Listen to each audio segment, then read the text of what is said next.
अध्यात्म विज्ञान कोई धर्म या संप्रदाय नहीं है, ये स्पिरिचुअल साइंस है जो कुदरत के कानून पर आधारित है। ये विज्ञान पूरे ब्रह्मांड के सभी रहस्यों को उजागर करता है और जीवन के सभी पहलुओं को समझने के लिए एक नई दृष्टि देता है। इसी को आर्ट ऑफ विजन कहते हैं, दुनिया को देखने की एक नई दृष्टि, जो अध्यात्म विज्ञानी परम पूज्य स्वामी श्री कमलेशानंद जी के निर्देशन में सनातन सत्य का अनुसंधान कर हमारे जीवन को प्रकाशित करे। जय सच्चिदानंद।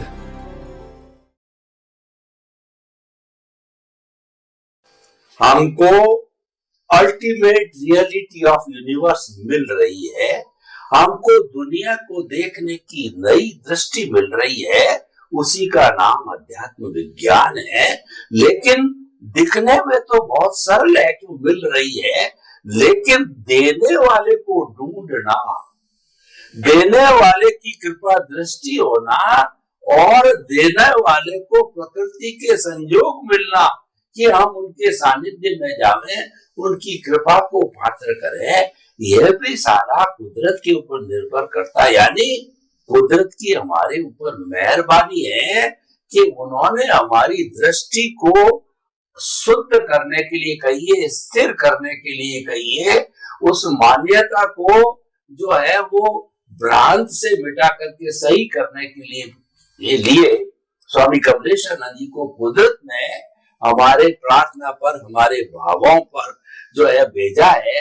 तो ऐसे स्वामी जी को पाकर हम कृतार्थ हुए। स्वामी जी आपका बहुत बहुत धन्यवाद, साधुवाद। स्वामी जी, इस जगत के अंदर बहुत से जो है अन्य दर्शन धर्म जो है वो विद्यमान है, तो उन धर्म दर्शनों के अंदर और हमारा जो सनातन सत्य है उसमें बेसिक डिफरेंस क्या है, ऐसे में इस एपिसोड में कुछ दर्शनों की मान्यता को लूंगा और उस मान्यता के आधार पे आप सनातन सत्य की जो मान्यता उसको रखेंगे और उसकी दृष्टि से दोनों कहाँ समाहित होते हैं, दोनों एक दूसरे के कैसे करीब आते हैं, वो मैं जानना चाहता हूँ। बौद्ध धर्म भारत का धर्म है। बौद्ध दर्शन को भगवान बुद्ध ने चलाया था और भगवान ने उसमें मुख्य 4 आर्य सत्य दिए थे कि sorrow is omnipresent, cause of sorrow is there, cause of the sorrow is wishes, and remedy to get rid of that miseries is to remove all those causes. दुख सर्वव्यापी है, दुख का कारण है, दुख का कारण कामनाएं हैं, कामनाओं को समाप्त कर लो तो आप संपूर्ण रूप से सुख हो सकते हैं। वैसे उनकी फिलॉसफी बहुत गहरी है, लेकिन मुख्य 4 बातें हैं। तो मैं जो है पहले इस दर्शन को अपने सनातन सत्य की मान्यता के तराजू पर जो है, तुलना तो किसी की होती नहीं है, परंतु किस तरीके से अगर दोनों को साथ लाना चाहें, मित्र बनाना चाहें, साथ साथ जीना चाहें, तो किस तरीके से ये अध्यात्म विज्ञान के साथ फिट बैठती है, कृपया बताइए। प्रश्न के लिए धन्यवाद और श्रोताओं को मेरा नमस्कार। देखो, महापुरुषों की जो भाषा होती है, जो शब्दों के माध्यम से व्यक्त होती है, इनको गहराइयों से समझना वो आसान नहीं होता है, क्योंकि हम शब्दों का सिंपल अर्थ करते हैं और इसीलिए उनकी जो गहराई है वो अलग चीज है और हम शब्दों का सिंपल अर्थ करते हैं वो एक अलग चीज है। बात सही है कि उन्होंने दुख की बात कही और दुख का कारण है इच्छा और इच्छा पूर्ति, मगर ये दुख शब्द जो उन्होंने बोला वो सुख दुख रिलेटेड शब्द नहीं है। दुख का मतलब होता है भुगतान, जिसको इंग्लिश में सफरिंग कहते हैं और जैन दर्शन में उसको वेदनीय कर्म बोलते हैं। वेदनीय कर्म जिसकी ब्रांचेस में सुख और दुख माना हुआ आ गया। तो दुख मतलब not only the unhappiness, happiness is also दुख। तो ये महापुरुषों की भाषा है। सामान्य व्यक्ति कितना समझ सकता है वो व्यक्तिगत बात है। तो ये उनको कहने का मतलब ये कारण है, ये कहने का है तो दुख का कारण जन्म जरा मृत्यु ही दुख है। तो जन्म मिलना, जीवन चलना और मृत्यु होना अगर दुख है तो फिर जन्म क्यों होता है? जन्म अज्ञानता से होता है। अज्ञानता से राग द्वेष होता है, राग द्वेष से कर्म बनता है और कर्म से जन्म मरण मिलता है। तो इंपॉर्टेंट बात क्या है कि दुख का कारण अज्ञान है और अज्ञान का कारण है देहाध्यास, जिसमें मालिकी भाव, कर्ता भाव और भोक्ता भाव समा जाता है।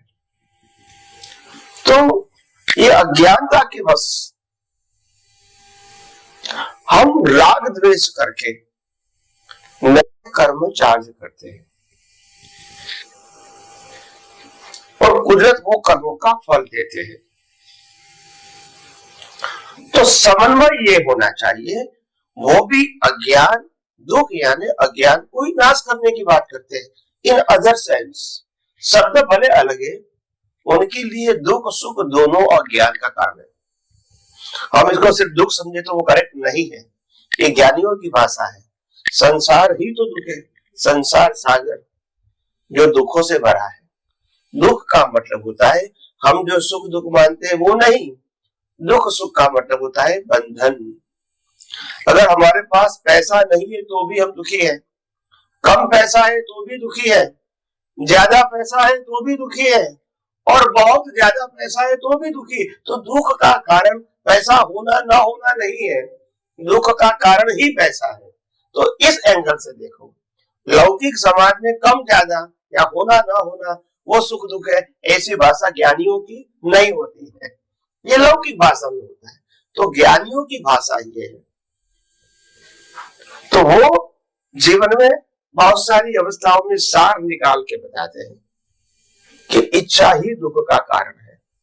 आइदर आप कोई अच्छा काम करना चाहते हैं, बुरा काम करना चाहते हैं, दोनों में इच्छा तो कॉमन है। तो इच्छा दुख का कारण है। उनका कहने का मतलब इच्छा से ही कार्य के बीज होते हैं और बाद में कुदरत उसको रूपक में लाती है। जैसे मेरे को दान देना है, मेरे को लोगों की सेवा करना है, मेरे को लोगों को हेल्प करना है, पढ़ाना है, मार्गदर्शन देना है, ये भी एक इच्छा है। और इच्छा से ही तो कर्म बनते हैं और कर्म का फल देने के लिए आपको जीना पड़ेगा। और वो जब जी रहे हैं उस समय आपके सामने जो परिस्थिति आएगी वो एक और नहीं होगी, इसमें से और नए राग द्वेष होंगे। तो उनका कहने का मतलब क्या है?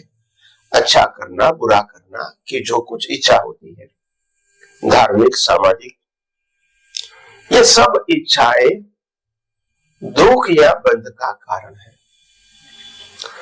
और इसको मिटाना है तो आत्मा में स्थिर रहो, बाकी तो अवस्था के आदत उत्पन्न होता है, नाश होता है, वो देखते रहो वितराग भाव से। ये कहने का मतलब था उत्पाद, व्यय एंड ध्रुव। तो ये महापुरुषों की भाषा, उनके दृष्टिकोण से समझना ये इसे शब्द और शब्द का अर्थ तो कोई भी कर सकते हैं, पढ़े लिखे व्यक्ति, मर्म समझना इजी नहीं है। तो इसीलिए जो भगवान बुद्ध की जो भाषा थी और उनका उपदेश था और सनातन सत्य, उसमें कोई अंतर है ऐसा नहीं है। मगर क्या होता है, वो मूल पुरुष जाने के बाद उनकी जो भाषा होती है वो सब इसका रिलेटिव भाषा में एक्सप्लेनेशन करते हैं और बाद में उसकी परंपरा चलती रहती है। आप समझो कि भगवान बुद्ध के माध्यम से जो कुछ भी बातें निकली, उन्होंने तो खुद ने कभी शास्त्र लिखे नहीं, महावीर ने भी नहीं लिखे, मगर उसके जाने के बाद उनकी परंपरा में जो शास्त्र बनाए गए, लिखे गए, उसको लोग लौकिक भाषा में उसका अर्थ और मर्म निकालते हैं, और इसीलिए कंफ्यूजन तो होगा ही।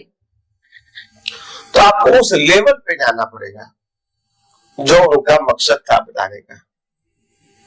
वो जहां तक समझ में नहीं आएगा मर्म, वहां तक वो एक्चुअली क्या कहना चाहते थे वो समझ में और नहीं आएगा, तो आप कुछ भी यूज नहीं करोगे और प्रेजेंटेशन भी नहीं होगा। और इसीलिए सभी धर्मों के अंदर यही हुआ है, मूल पुरुष ने क्या कहा और बाद की परंपरा ने क्या समझा। हम एक छोटा सा एग्जांपल ले लें। स्वामीनारायण धर्म में स्वामीनारायण भगवान के नाम के व्यक्ति हो गए महापुरुष के रूप में। उन्होंने बचपन में घर का त्याग कर दिया, छोटी वेरी चाइल्डहुड,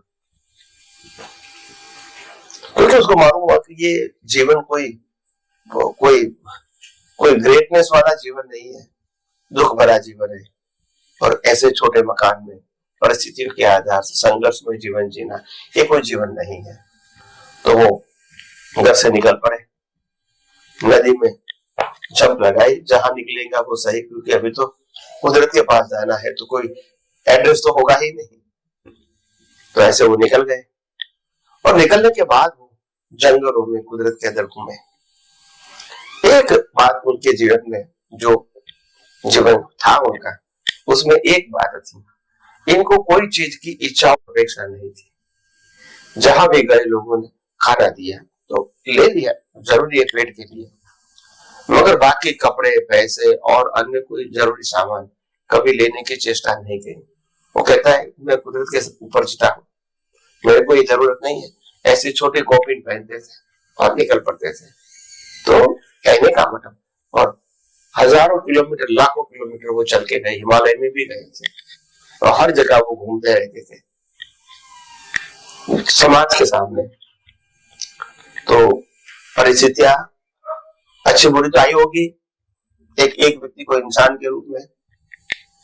तो कहने का मतलब यह है कि वो जिस प्रकार से जीवन जिया, और बाद में उसको गुरु मिला रामानुजाचार्य, रामानंद जी, उन्होंने फिर शिष्य बनाया, और फिर उनको सभी शिष्यों के लीडर भी बनाए उनके जाने के बाद। और बाद में उन्होंने स्वामीनारायण धर्म की स्थापना किया। बहुत सारी सिद्धियां उनके पास थी, क्योंकि नेचुरल लाइफ था और कोई अपेक्षा नहीं थी। मगर उसके जीवन में जैसे जैसे संजोग आए, तो उन्होंने संस्था बनाई, मंदिर बनाया एक व्यवस्था के रूप में, और एक नए धर्म की स्थापना किया। शिक्षा पत्री लोगों को जीवन जीने के लिए बताई, और साधु के लिए भी जीवन बताया कि आपको लोगों के पास जाना है और लोगों को मार्गदर्शन करना है, कैसे जीवन जीना है। तो ये उन्होंने एक मार्ग के रूप में समाज को दिया। अभी बात ये हुई कि ऐसे महापुरुष के अंदर, महापुरुष के जीवन में कोई मंदिर बनाना, संस्था बनानी, शिष्य बनाना, वो कोई इंपॉर्टेंट बात नहीं होती है। अगर होती तो पहले से विचारधारा ऐसी होती, मगर नहीं, ये उनके उदय कर्म था। तो लोग क्या समझे कि यही परंपरा को हमको और विकास करना है, ज्यादा शिष्य बना, ज्यादा मंदिर, ज्यादा संस्था, ज्यादा प्रसंग वो सेलिब्रेट करना है, तो ऐसा होगा, तो ऐसा तो होगा, मगर फिर बाद में उसकी परंपरा चलेगी, तो मूल पुरुष क्या कहना चाहते थे वो तो आएगा नहीं। ऐसे मूल पुरुषों की बातों समय समय पे विच्छेद हो जाती है, और वर्तमान व्यक्ति जो कुछ कहता है उसके मुताबिक चलता है, और टाइटल होता है उसके नाम का। तो इसीलिए ऐसे ही दुनिया के सभी धर्म चलते हैं, और मूल पुरुष की जो भावना होती है और मूल पुरुष का जो विजन होता है वो समाप्त हो जाता है। तो इसीलिए सभी दर्शन में मूल पुरुष ने तो बहुत कुछ अच्छा कहा था, मगर आज वो दर्शन को समझाने वाले व्यक्ति जो कहेंगे वही दुनिया सुनेगी और मानेंगी। तो इसीलिए समाज में ऐसा होता रहेगा। ज्ञानी पुरुष दादा भगवान अभी हो गए, आध्यात्म विज्ञानी, अक्रम विज्ञानी, वो भी उनकी अनुभव दृष्टि बहुत हाई लेवल की थी और हजारों लोगों को मार्गदर्शन करने के लिए उन्होंने कहा, और उन्होंने अपने जीवन में भी कहा कि ये जहां पैसे का व्यवहार है वहां धर्म भी नहीं है, लेते देते, क्या बोला उन्होंने, वहां धर्म भी नहीं है, लेन देन।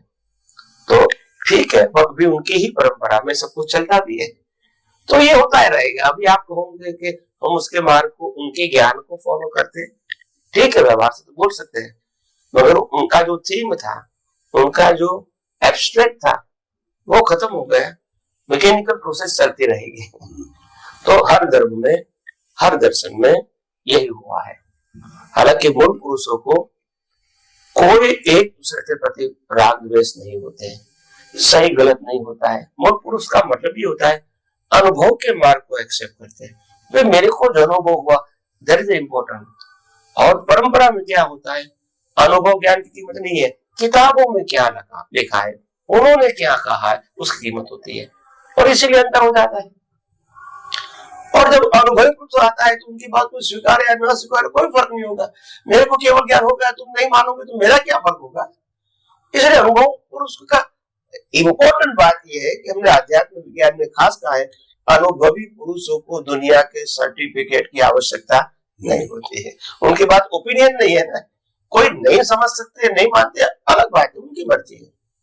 तो ऐसी बात होती है।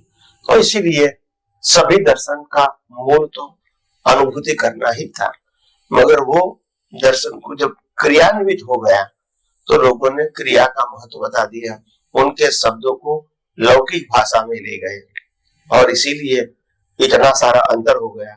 और एक एक धर्म में भी बहुत सारे संप्रदाय हो गए। ये सब क्रिया और शब्दों की माया जाल है, अनुभव के अंदर ऐसा नहीं होता है। तो कोई भी मार्ग में एंड होता है अनुभव से, और एक अनुभव दूसरे अनुभव के पास अंतर नहीं होता है। इसीलिए दादा भगवान ने भी कहा है, एक ज्ञानी का लाखों मत हो सकते हैं और लाखों ज्ञानी का एक ही मत होता है। ये कहने का मतलब ये सबका भी अनुभव तो एक ही है, प्रोसेस भले कोई भी है। तो अनुभव इज अचीवमेंट, ये कोई प्रोसेस अचीवमेंट नहीं, कोई भी रास्ते से आप जा सकते हैं। हाँ, तो ये रास्ते का झगड़ा है, वो ज्ञान है, और अनुभूति है तो फिर ज्ञान है ही नहीं, झगड़ा ही नहीं। कोई कहते हैं कि भाई मैंने भगवान राम के पास ज्ञान लिया और केवल ज्ञान हुआ, कोई कहता है कृष्ण भगवान के ज्ञान से मेरे केवल ज्ञान हुआ, कोई कहता है महावीर के ज्ञान से केवल ज्ञान हुआ। मतलब क्या है, गोल तो एक ही है, रास्ता कोई भी क्यों ना हो। हिमालय की टोच पे ऊपर जाने के लिए बहुत सारे रास्ता हो सकते हैं, मगर टोच पे जाना तो वो अनुभूति हो गई। फिर आप कहो कि मेरे रास्ते में ही आए, तो सभी का रास्ता अलग अलग होता है, तो अनुभूति की तो अलग अलग होगी, लौकिक अनुभूति, मगर अल्टीमेट अनुभूति तो एक ही होगी, तो उसमें कोई डिफरेंस नहीं होता है। तो ये बात थी। तो हर बात, हर मार्ग में जो हमारा दर्शन था, हर दर्शन में आत्मा की अनुभूति वो अंतिम गोल था। आज वो बंद हो गया, आज क्रिया आ गई, और इसीलिए डिफरेंसेस हो गया। आप समझे? तो ये ठीक है, कलयुग है, ये तो होना ही था, मगर ये क्या हुआ वो मैं बता रहा हूं। तो अंत में तो बात एक ही है, अगर मुक्ति के मार्ग में आगे बढ़ना है तो अनुभूति के मार्ग पे आगे बढ़ना पड़ेगा, जो आप खुद रियलाइज करते हैं, समझते हैं, उपयोग करते हैं, अनुभव करते हैं, यही आगे बढ़ने का मार्ग है। सिर्फ शब्दों या क्रियाओं के ऊपर बैठे रहने से अनुभूति के मार्ग में आगे नहीं बढ़ सकोगे। स्वामी जी, आपका बहुत बहुत धन्यवाद। आपने बताया कि जो सभी तरह के धर्म दर्शन है, उसके जो मूल पुरुष है, जिन्होंने उस धर्म दर्शन को अपने अनुभव के आधार पर बताया, उन सबका लक्ष्य तो जो एक अनुभव की जो पराकाष्ठा पर था, और अनुभव की पराकाष्ठा तो एक ही होती है, क्योंकि सारे जब पहुंचते हैं तो उसी चोटी पर पहुंचते हैं और वही रियल अनुभव को प्राप्त करते हैं, तो लक्ष्य एक बन जाता है। लेकिन जो है परंपराओं में फिर शास्त्र आते हैं, मंदिर आते हैं, आचार्य आते हैं, लोग आते हैं। जितने जितने लोग जुड़ते हैं उसमें भिन्नता होती चली जाती है और वो क्रियाकांड कहिए, परंपराएं कहिए, वो सारे आज हमारे को देखने को मिल रहे हैं। इसीलिए खंड खंड हो गए हैं, टुकड़ों टुकड़ों में बट गए हैं। लेकिन फिर भी हम सौभाग्यशाली है कि हमको सनातन सत्य मिला है, उसमें अनुभव की पराकाष्ठा पर अनुभव की